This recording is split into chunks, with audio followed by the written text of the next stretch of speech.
U trećem kolu play-offa rukometašice Bekamenta bile su bolje od rukometašica Neise rezultatom 26-24. Još jedna pobjeda na domaćem terenu, savladana ekipa Neise. Na kraju je Bekament dozvolio Neise da se približi, ali i tokom čitavih 60 minuta vodstvo. Timeja Milošević, čućemo tvoje utiske. Pa, čestitala bih i svojim saigračicima i njima na finoj igri. Što se nas tiče, dobile su šansu pred kraj i ostale devojke koje su zaslužile, koje su isto poneli dosta tereta ove godine.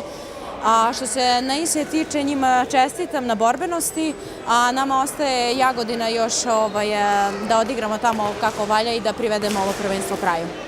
Neise u finišu utakmice uspela da anulira prednost u jednom trenutku bila nešto veća. Čućemo Svetislava Jovanovića, kako ste videli današnji susret. Pa dobro, mislim, kao što sam rekao i pre meča, mi igramo rasterećeno u play-offu i ovi igrači sa klupe su dobili neku minutažu. Dobro, sticaje okolnosti se desilo da smo mi došli na 2 gola razlike. Mislim da je u ovom trenutku ekipa Bekamenta daleko jača od Neise, ali eto, mi pravimo ekipu za sledeću sezonu, tako da je ovo nešto, jedan pomak napred. Šta očekujete do kraja prvenstva?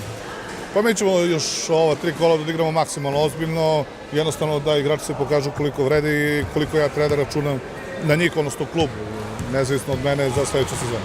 Očekuje si obavezno kupu? Pa dobro, kup je izazov, igram protiv Jagodine, daćemo sve od sebe da uđemo u polufinale, a posle toga voljom žreba može se desiti finale.